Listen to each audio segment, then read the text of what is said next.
once people practice awareness and mindfulness and they come to realize that they have all these limiting beliefs because they're feeding themselves unconsciously with disempowering and negative thoughts. And once we become aware of that and we can replace those disempowering thoughts with positive, constructive thoughts, then all of a sudden they create new beliefs, mostly self-belief. Those self-beliefs create new habits and behaviors, which ultimately creates a new world and new results and so forth. So I help people for the most part understand this, become aware, and start feeding themselves more positive, empowering thoughts to create new beliefs.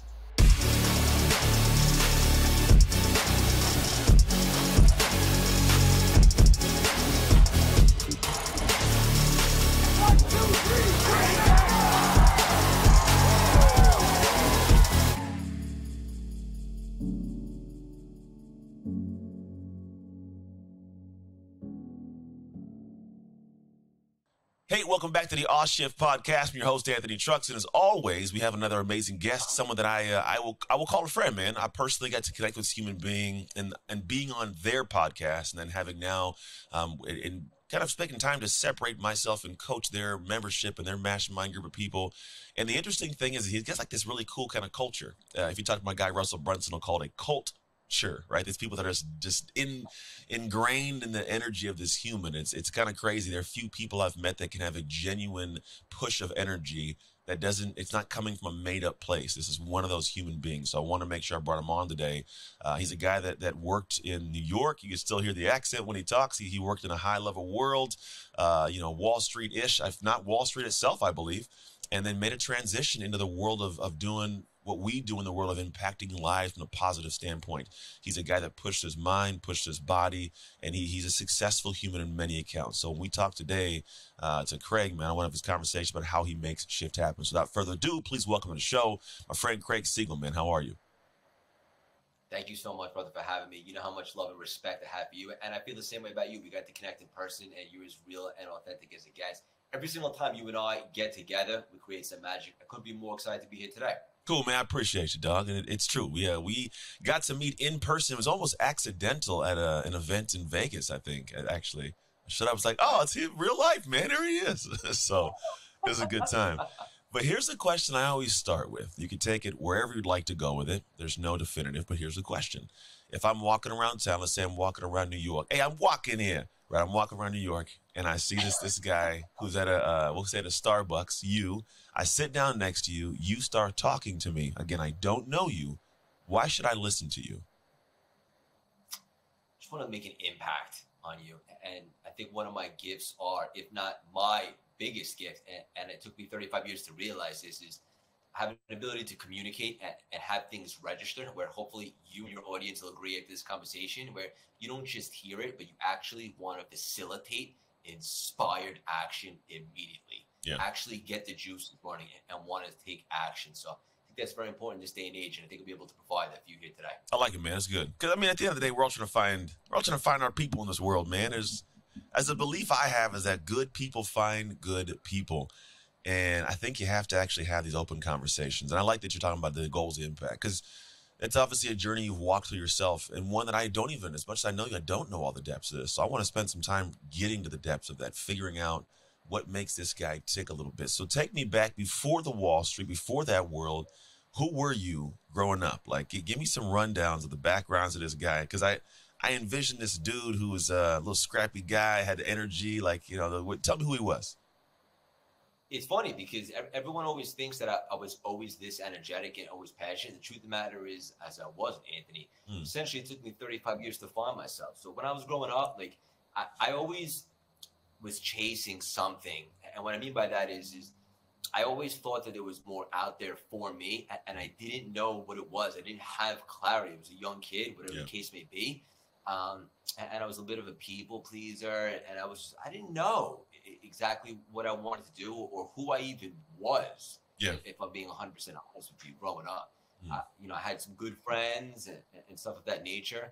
Went to college, had a lot of fun. Didn't really make the most of it in terms of like actually accumulating knowledge. But then after That's college, everybody. I went right to Wall Street, as ambitious people do in New York. And that's when everything began to shift, as you like to say. And that's when I found not only Wall Street, but at the same time, I found personal development, meaning who we are is not necessarily an indication of who we can become. Yeah. And that's when I really started diving deep and understanding we could change what we associate pain and pleasure to. We have options. We could change our perspective. Yeah. And I started to build my confidence, and I started to find myself. Gotcha. You have any siblings? I have an older brother, Mark, who's my best friend in the entire world. That's cool. Are you guys similar? I'm always curious because I find that usually siblings, either they're completely alike or they're completely different, which is obviously how 50-50 works.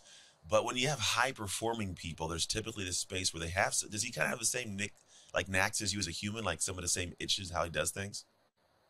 A lot of the same mannerisms, a lot of the same personality, and definitely a lot of the same character traits. That's just curious. That's pretty cool. Did he go in the same path as you? No, not even close. He's a little bit more conservative. He's a salesman for a privately owned office supplies company. Okay. And he's still kind of, ultimately, he sees what I'm doing now. Yeah. And I think he's very inspired. He wants to do something that sets his soul on fire, but he hasn't found that yet. So gotcha. Still doing what he's doing. That's cool, man. It's pure curiosity. I'm like, I wonder how my kids are going to end up, how they just do things. So we go through the realm of college. What'd you go to school for? Was it something in line of was the goal always Wall Street? Or that was kind of like the natural next step. Let me be vulnerable for a second, brother. I was lost in the wilderness with no compass. I went to college because that's what you were supposed to do at the high school. Yeah. And I had a lot of fun and I made some good friends. I went to school for marketing and business. Yeah. And I didn't really get much out of it, if I'm being honest with you. And that's probably one of two reasons, right? Number one, I wasn't mature enough at the time to want to get stuff out of it. But also the stuff that they were teaching didn't really excite me. They don't teach you personal development in college, right? They have curriculum. You don't learn how to learn unless you do that yourself and kind of go down the rabbit hole with stuff like that. Yeah. So I went to school for that. And then ultimately after college, I didn't really have a plan, but I was ambitious. And make a long story short, I ended up on Wall Street. Interesting. That's kind of it gives me these weird, I want to know about these things. Because for me, I got my degree in kinesiology and I'm like, I'm going to be a gym owner. So I opened a gym and did that. But then in the world I live now, I have no ties to fitness, man. I work out, but my business has nothing to do with it. But it's cool to see that because you kind of are walking, talking expression of you can do what you want to do and figure things out. So we go through Wall Street. What was your Wall Street journey like? Because I hear a lot about it. And I almost feel like I've never heard an amazing story of joy in the Wall Street world. Because obviously you wanted to leave it, but anybody I talked to, what was that journey like for those who didn't get a chance to work through that kind of lifestyle? So true, Anthony. At first, it was a lot of fun. It was exciting. I was making money. I was in finance, and then ultimately that stopped becoming fun. The stress started to outweigh the joy, so to speak. And so I pivoted, staying on Wall Street. I started another business, my own, where essentially we sold loans and provided capital to businesses across the country. Yeah. And I did that. I did both of those combined for about 10, 11 years. Wow. But the second one, although less stressful, did the opposite of light my soul on fire. I mean, it felt like I was waking up every single day and going to a job. Yeah. And for the audience listening, that's not what life is supposed to be because we always have a choice. And then ultimately, I had all this built up energy and fuel. I didn't know what I wanted to do. I just knew there was something more. I was trying to find myself. And so I turned to running. I started running a bunch of marathons, which was cool. Yeah. In fact, I still love running. Ran the New York City Marathon a couple months back. Yeah, congrats. And I'm so glad I found it. But ultimately, thank you, brother. But I wasn't going to be a professional runner, Anthony. I was just looking for an outlet. I was looking for an arena to be a gladiator in because I wasn't happy doing what I was doing. And then ultimately the pandemic happened, which provided me an opportunity to reassess. That's interesting because that's my next question in my head was literally how long did you go through this kind of rut before you decided I got to get out of this? Because some people are probably stuck there now. It may not be Wall Street, it could be something else. But at what point in time was it a long time before you knew I hated this, but you endured it, or was right around the pandemic? You're like, oh, I don't like this. Where'd that kind of light start going off? No, great question. I had been miserable for years, straight up. I didn't like the path I was heading. Yeah. I didn't even love myself. I didn't love waking up every single day, and I was straight up miserable. I was stuck, and I take full accountability and responsibility for that because everybody has a choice as far as I'm concerned for the most part. Yeah. I was just, as you can imagine, as a business owner in Manhattan, it's go, go, go. If you're not going 300 miles an hour, you're getting run over. And so I got myself stuck in the rat race. And then when the pandemic happened, this was probably going on, I would say, for about 4 or 5 years. That's why I turned to running in the marathons, which was cool. But like I said, it wasn't going to lead to, being a professional runner. When the pandemic happened, I shut down my office for what I thought was going to be 2 weeks last March. Who knew? Yeah. And I just saw a lot of people doing a lot of Netflix and a lot of day drinking. Yeah, right. So that's not me.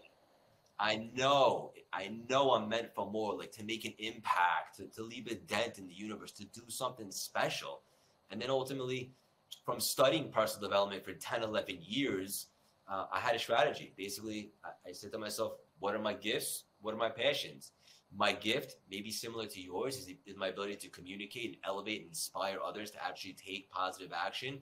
And then when it came down to my passion, that one was simple. I'm obsessed with personal development. I can't get enough of this stuff. I've been studying it for 10 years, removing limiting beliefs, the quantum law of attraction, all that stuff. And so I married the two.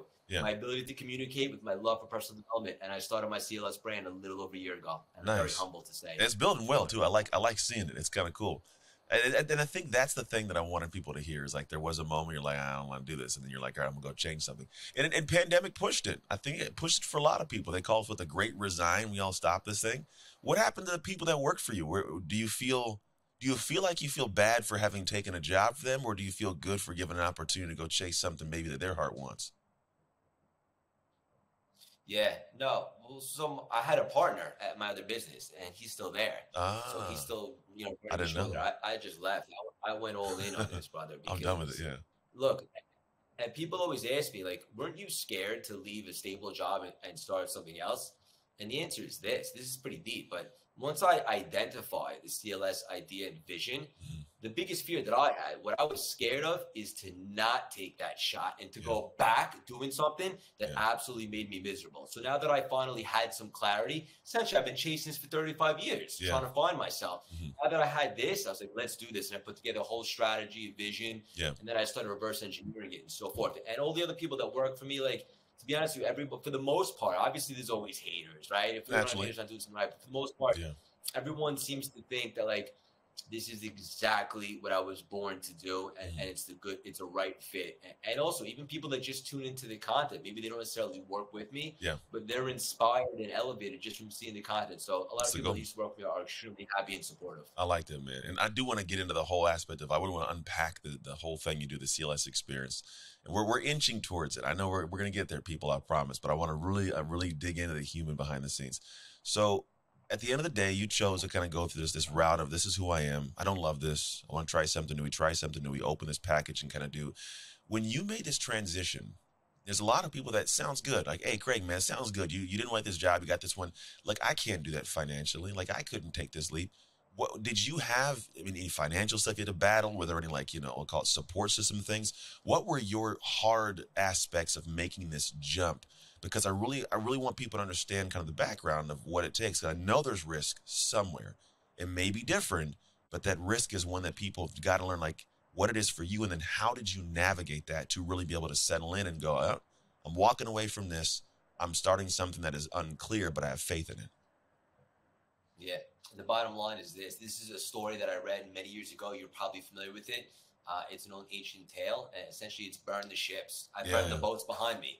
Yeah. When I had this idea and I started, like, explaining to the world, I started putting out some content in social media, reintroducing. A year ago, I had 300 Instagram followers. I had no celebrity contacts, no connections whatsoever. Yeah. But I knew I was really passionate about this, and I was destined to see it through, no matter what that looked like. I understood that there's a possibility that it could fail, but I could live with that. What I could not live with is not taking the shot and going back and being miserable. And so with that being said, I detached myself completely from the previous business in Wall Street with the loans and stuff. And I just went all in, brother. Yeah. I was putting out content. I had a plan. I was creating that Hollywood hype. People started to like it. They were sharing it and so forth. You've had some big guests on too. Huge, yeah. And the cool part is, like I said, I put out a post on social media a little over a week ago, and it was basically like, look at all the things that have happened in the last year. And it wasn't an ego thing. It was just to let people know, anybody out there listening right now, like, not something, everything can change in an instant once you decide that you want something different. And over the last year, now some of those big celebrities, like we just had Rob Dyrdek on, Ed Milet, a lot of these guys are reaching out to us now to be on the show for exposure. So it just goes to show how much change. Yeah, But dude. just to answer your question and come full circle, there was obviously risk involved in the beginning, because when you start something new, you're not making money right away, so to speak. But I just bought in, brother. I was working 20-hour days. I love this stuff. It's not work to me. And I never felt this aligned, like in this type of frequency where like, yes, this is what I'm supposed to be doing. So, and look, as an entrepreneur, let me be clear, it never goes up in a straight line. There's setbacks, there's heartbreaks and stuff like that. But for the most part, I was absolutely obsessed with seeing this through. Even if it didn't work out, I could live with that. But for the most part, based upon my life experience, whether it be marathons, businesses, I would learn from lessons that didn't work out, and I would make it work. Yeah, I like that, man. Because I think that's what people need to hear. Is there's going to be this area where it's going to be work. We all know it is. And essentially, it's kind of like I have a kid. I have 3 kids. I had my first kid. I remember there's long nights, man. Like we be up to like 4 or 5 in the morning, but it's like this moment where I'm like, I'm tired, but this is my son. It's my blood. Right? And so while you're doing the work and it's energy out, it's fulfilling energy. There's some benefit to it and joy. So I'm hearing that inside of it. And I'm hearing a lot of the aspect because you've had like, I think you see like Alicia Silverstone was on there. Like, you've had some crazy cool, I'm like, this guy, he's making it work. It's like, and it's awesome to watch this. I think the cool thing in my world is I think some people in the world, they get threatened by other people's success because there's this aspect of like, I'm not doing this or whatever. But I love seeing people go and take a leap and do something. It's actually pure joy watching that kind of stuff. And so this is where I think that is a good segue into kind of unpacking what it is you do, right? The CLS experience is obviously your name.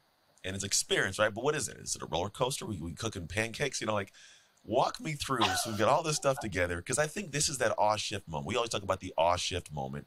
We've unpacked some stuff today now, right? The awe shift moment for you sounds like, hey, I hate this. I'm changing.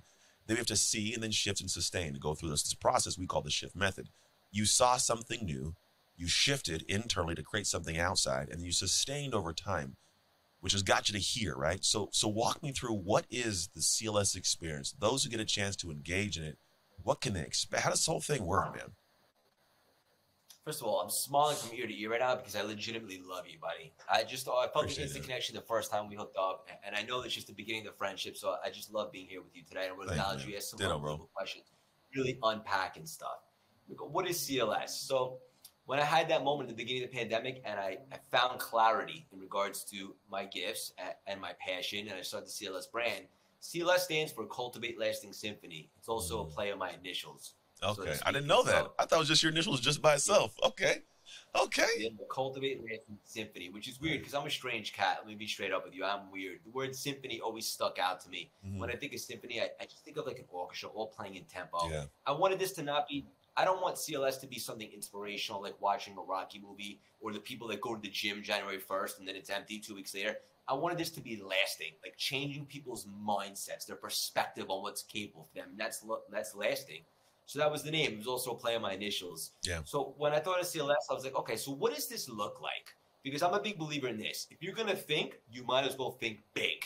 Yeah. Right? Otherwise, what's the point? So I looked at CLS as being kind of like the Apple of personal development, like the market leader. Even if you have an Android, I think you got to respect Apple, what they've done. Yeah. I said, well, what does that look like in the human form? Well, maybe it looks a little something like Tony Robbins, maybe a little bit bigger, right? One of the biggest podcasts on the planet, making a huge impact there. I looked at it like 10 lanes in a 10-lane highway. Yeah. Keynote speaking in front of stadiums, coaching, masterminding.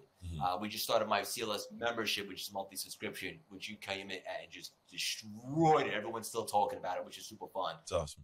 And just all different lanes, brother, just making an impact, whether it be speaking, coaching, the programs, the membership, the podcast, like you attested to earlier. We've had some huge guests on, just like you, Rob Deerdeck, Ed Milet, all of them, and just continue to spread the message and just provide a beacon of hope, brother. Like, for example, like when I think of this is a little corny, but it always gets me. Like when you think of Batman, you think of the bat symbol. Yeah. What is that really? Is it Batman? It represents protection for Gotham City. Yeah. I want CLS just to be a symbol of hope, inspiration, and faith. And no matter where you are today, it's not an indication of where you're going to end up. You can change your life, just like I did in the pandemic. And a lot can happen in a short amount of time if you buy in. I like it, man. And as people buy into it, because I've been there, you have to talk to your folks, and then it's a different kind of cool energy, right? For the individuals in there. They're bought into a bigger life, I guess is a good way for me to frame it, right? They're in a bigger life in a bigger way, which is good because it's following the steps of the person leading, right? You do the same thing you're asking them to do. What do you find is kind of the common issue with people that they're apprehensive to join this, right? Maybe they look at it like, oh, is it like some woo-woo cultish type stuff? Because you have people that go, oh, this guy's crazy, I don't want to hang out. He's got a bunch of weirdos in there, right? That's natural for anything, even for myself in my world too, until they get a chance to sit in a chair and they go, holy crap, this is awesome. What do you find is the thing that most people battle that is a barrier from them accessing joy that you can provide for them? It's a great question. And it's funny because I was recently in another mastermind as a participant.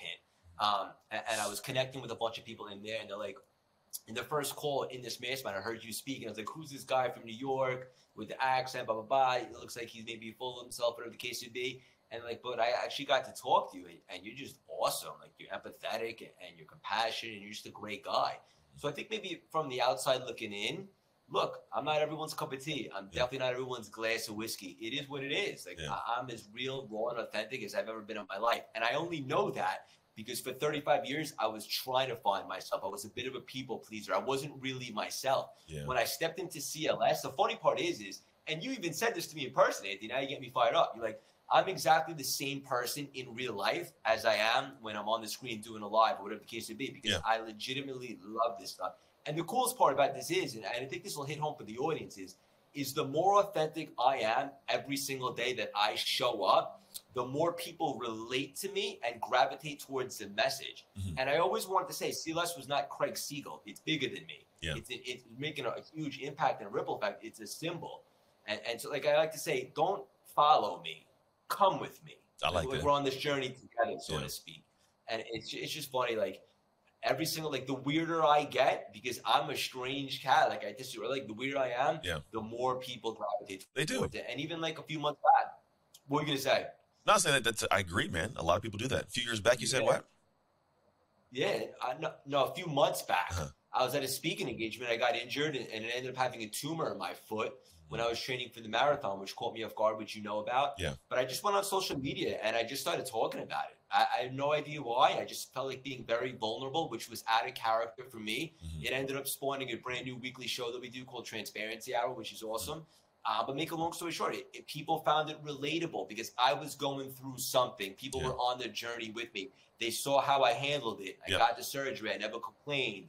I started buying into the quantum, this, that, and the other thing. And then we ended up running the New York City Marathon and so forth. So bottom line is this. I think that from people, maybe they judge a book by its cover, but for the most part, anyone that I've had the opportunity to connect with or come cross paths with, they feel the magic. It's contagious. I legitimately, genuinely just want to see everybody fly. And I know you do too, brother. There's enough abundance out there for everybody to win. And I legitimately just want to see everybody have success, whatever that looks like for them. Yeah, I love it, man. I would attest to it. It's kind of the good thing about those who are doing it right. That's always the focal point. And you're right, man. I think the weirder you are, I always tell people this. I think that if people know you enough to hate you, dislike you, that's the only way people will get to know you enough to love you.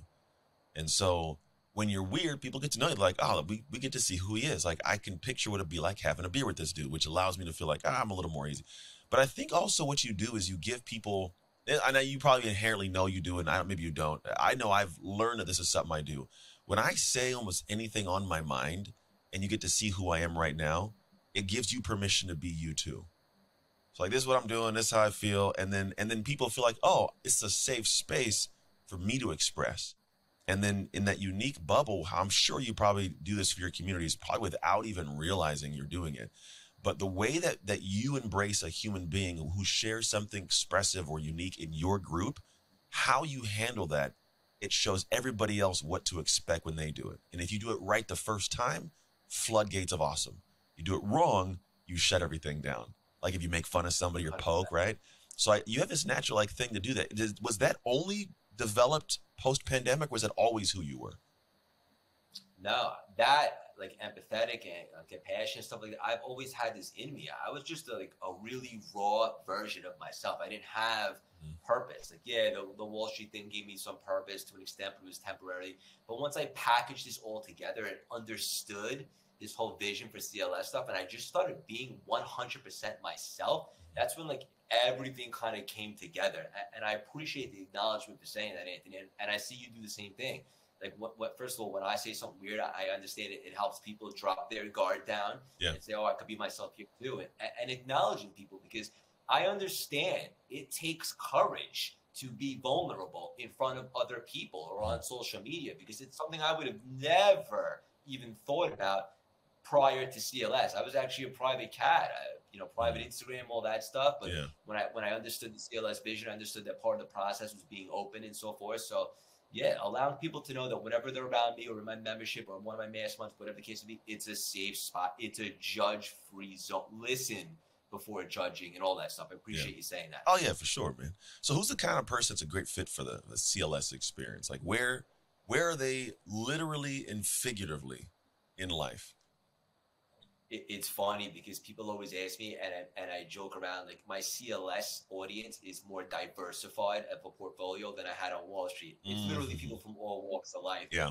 The common denominator in everyone, in my, like for example, the membership has 180 people. We just started it. Yeah. The common denominator in everybody is growth. Everybody wants to just grow as a human being, whether it be relationships, entrepreneurship, business, fitness, whatever the case would be. People just want to be around other people that are stretching themselves, being around big thinkers, trying to shift the paradigm. All that being said, if I had to choose one specifically that I think was probably the biggest percentage, I would say aspiring entrepreneurs. I like it. That's good. Because I mean, that's the kind of people that I'm around. I like around, not that I dislike other people, but there's a heart to those humans who are like, I'm trying to do something and free myself. That's pretty much what it is. And you'd be surprised, maybe people wouldn't, but there's a space where I think we have enough information now. It's the internal head game that a lot of people are failing. When you have these people coming in, where are they usually at? Like, what does the journey look like for someone that you experience at month 1 compared to like month 4, month 5? Like, what does that journey typically look like from the outside looking in? Like, do they change how they talk? Do they brighten up? Like, are they more expressive? Are they taking bigger, like, shots and leaps? Like, what does that look like for those in your membership? First of all, I got to acknowledge you, brother. Your questions are unbelievable. You're really unpacking stuff, and the audience is going to get so much out of this. When I meet people for the first time, or that I begin to work with them or collaborate with them, or they enter my orbit, whether it be the membership, one-on-one coaching, whatever the case would be, I would say the biggest common denominator that I see is feeling of unworthiness or imposter syndrome. Or they know they want to do something else, but they can't seem to get out of their own way in regards to they have a low self-worth, right? And so a couple months in, my goal, part of the journey, and I think the best results that we see, which everyone's so excited about, is people start to expand on their self-belief. They begin to lose the shackles of unworthiness, right? Low self-belief, whatever the case may be, like low self-image. People start to gain confidence that they can do epic stuff. They can make a dent in the universe. They can change their perspective and so forth. At the end of the day, it's all about the thoughts, right? Most of us have disempowering thoughts over the course of the day. Once people practice awareness and mindfulness, and they come to realize that they have all these limiting beliefs because they're feeding themselves unconsciously with disempowering and negative thoughts. And once we become aware of that and we can replace those disempowering thoughts with positive, constructive thoughts, then all of a sudden they create new beliefs, mostly self-belief. Those self-beliefs create new habits and behaviors, which ultimately creates a new world and new results and so forth. So I help people, for the most part, understand this, become aware, and start feeding themselves more positive, empowering thoughts to create new beliefs. I like it. And to be honest, in the world of what I do, a lot of it's very similar. I think it's always like this loop, and it depends on where you choose to enter the loop, right? I like to look at it from a standpoint of the identity. You're looking at it from a standpoint of the mind. It all circles the same loop, though. They're all going to identify somebody different 5 months from now. They'll be like, man, I'm a different... You, a year ago, you're like, I'm a different guy than I was a year ago. You've said it multiple times. I bet if you try to put yourself back in that guy's headspace, it'll feel like the shoe doesn't fit. It's like, it's different, dude. And I like that because I think that is the biggest thing that most people are lacking understanding is the key to success. Like, you got to have that thing dialed in. And we talk about it, but don't do it. What is like your secret sauce, maybe a couple of things that you walk people through to do that? Now, if it's too secret, they got to go to the membership. obviously we'll find out how to get access to that in a moment. But if people are like, hey, man, I like this podcast. This dude's great. He's talking about everything. It sounds good. But what can I do right now? Like, what's the step? What's a thought they can have right now? Couple things, right? Number one, couple easy answers right off the bat. And I know you'll agree with this one because every spiritual text of all time talks about this word, gratitude, right? Just shifting your perspective to one of gratitude, all of a sudden, you're not so angry or miserable as you thought you were because you can only choose one frequency. So if you practice gratitude, and ultimately I want to add kindness to that. Because the beautiful thing about performing a kind act is it releases serotonin in the brain. And what that is the natural production of happiness and bliss. Yeah. But here's the kicker. When you perform a kind act to someone, not only are you getting the serotonin, but the person receiving it is. So gratitude and kindness are obviously great. But something really super tangible that the audience can take away right now, and I talk about this a lot, but it's all good. I want to spread as much light as I possibly can with this stuff. Is just going back to being 100% mindful and aware of your thoughts. Thoughts are random, thinking is not. Everybody knows that this is science. Over the course of the day, you get an abundance of negative thoughts. So once you become aware of that, you can go back in and kind of be more strategic with the ones that you allow in or the intruders that you want out. Yeah. And as you start to build new thoughts, obviously they create new beliefs, and then people will have a different life that instant. The biggest thing that holds people back from taking positive action or doing great things is because they don't believe that they can, or they have fear and doubt. But here's the kicker. We weren't born with fear and doubt. We weren't born with negative beliefs. We cultivated them over time, whether it be culture, our parents, environment, whatever the case may be. And just as easy as we've cultivated those negative thoughts, which turned into negative beliefs, we can go back in and change the thoughts. All this, and also something I've been diving really hard into lately, it started going into the marathon because I didn't have the physical training.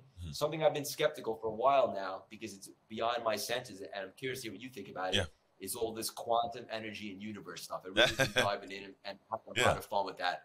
Curious to know what you think about all that. Well, I've heard of it. I mean, I like the ideas. So I guess it's always this battle internally for me of what idea do you entertain and adopt. I'm really big on, I love to entertain concepts and ideas, but I don't always adopt them. And that's what I'm still listening to and understanding. Because it's like a different depth of connection that it makes such weird, massive sense, right? The idea that like, you have this extra layer of things going on that we don't perceive or see, that are in fact affecting, kind of like The Secret we'll call, like that are affecting things in massive ways. And it makes logical sense, but also not, if that kind of makes sense. So one, I love the gratitude thing. I love that you're talking about that, to the thinking aspect to it, and then like the quantum aspect. I think as we kind of dig into that, and it all impacts itself. I've read a couple articles on it, but not enough to really have a full out discussion on it.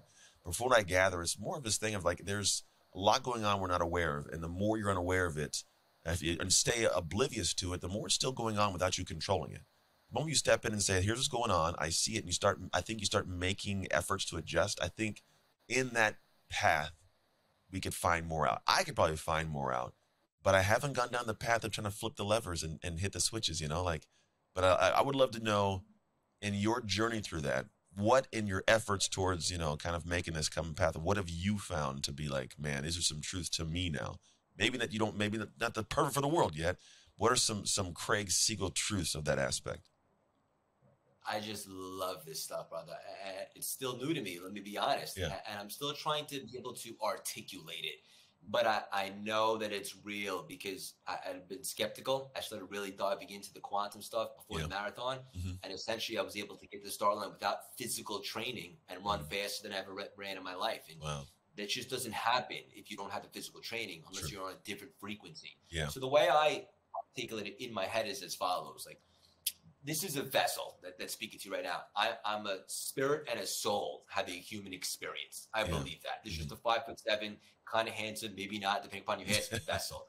And inside of us is an energy. And everything is an energy, right? Especially thoughts. Yeah. So our thoughts are an electrical signal. And we throw that out there to the universe, and that's the power of intention. Like a radio. And that's kind of how the law of attraction works for me. You have to have an intention, and then obviously change your beliefs on what's possible, which change your habits, and you work your way to that target. You can't hit a target you can't see. So just understand that we're all energy. Like, for the audience out there, like, you ever been around someone that you just didn't like their vibe, or like their vibe or your intuition felt a little weird in regards to them?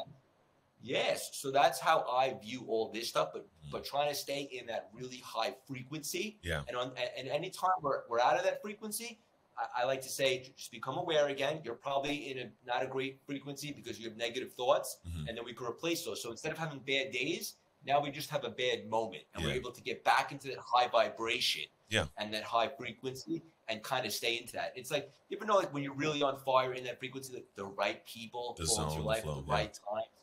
Yeah, or the flow and good stuff just starts happening. So, look, I'm still figuring a lot of this stuff out too, which is the beauty of it, right? Because it's giving me content. I'm able to help people. And obviously it's exciting, but just the fact that we're all like in energy. Yeah. Well, and when we shift that energy in the right way, there's literally nothing that we can do. Yeah, that's the, it's kind of this aspect. I read something had to do with energy. Let's talk about energy. Energy is never created or destroyed. It's just transmuted. So the energy this is the concept, the energy that was created to create us.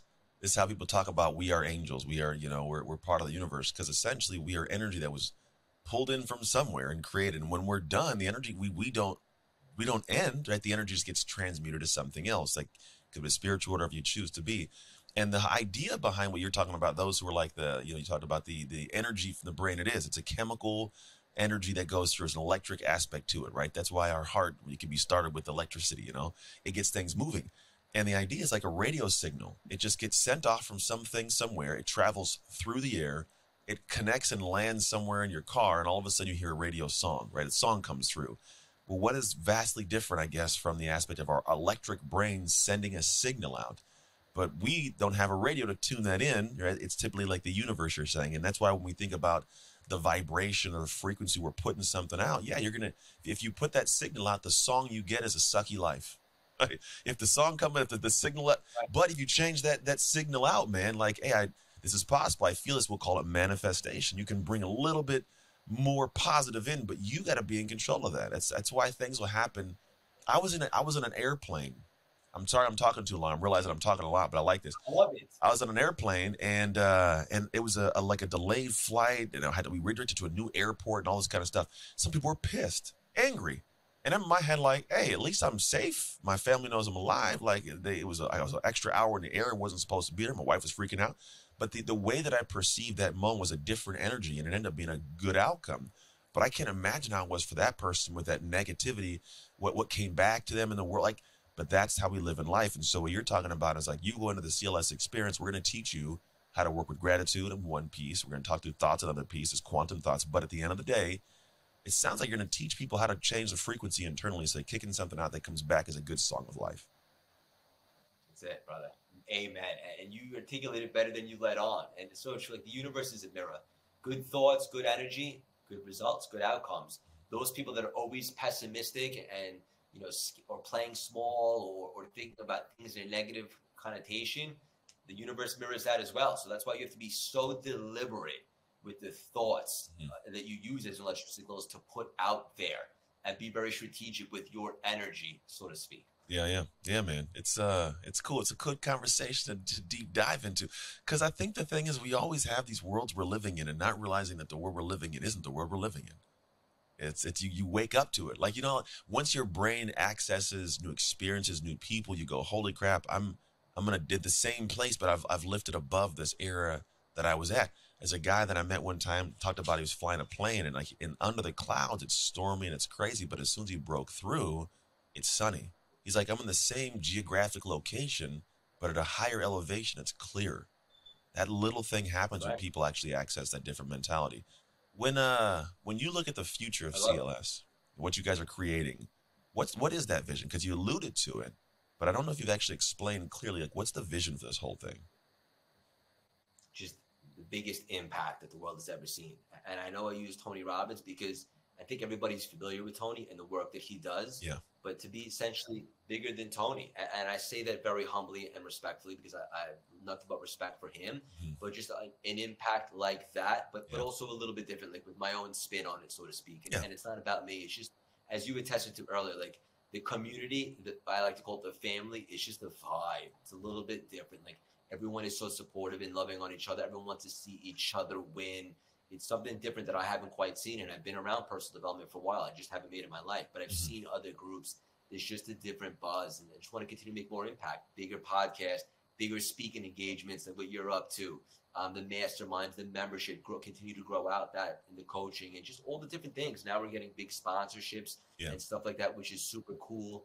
And I'm extremely humbled by it. But at the end of the day, brother, just impact. It's funny because, like, and let me be deep for a second. When I was younger, I used to seek validation. Like, I wanted, like, maybe a flashy car or, like, a nice watch. And, like, I wanted to feel validated. But now I realize, like, that was so empty of me. Like, I'm such a different person now. Like, these days, the way I feel validated is by contributing.